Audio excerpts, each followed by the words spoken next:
संजीवनीपुर मो पुत्रटा को जमी नहीं आप आसतु भगवान निजे प्रथम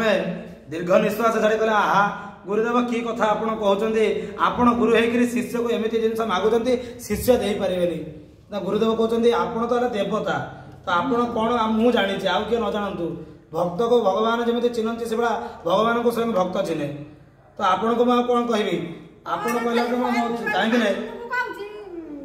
आपण चाहिए मोर पुत्र सन्तान मो पाखक पलि आस देखु ता माँ कांदी कांदी तार वर्तमान लुह सुखुनी आखिर जिते कथा शुणी भगवान मूर्खे हसी भ्राताश्री के कहते भ्राता चल जा संजीवनीपुर को आम गुरु को पुत्र दवा जो कथा कथोपकथन सरी गुरु बहुत संतुष्ट होती तदंत भगवान जाइंट समुद्र तट को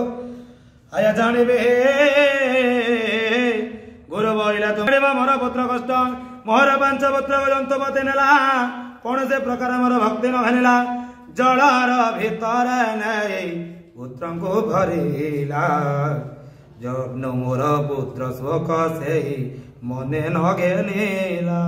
तुम्भे जेणु अट मोर धर्मर नंदन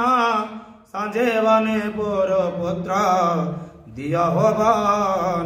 ये जानी भी देव देखना जल तुम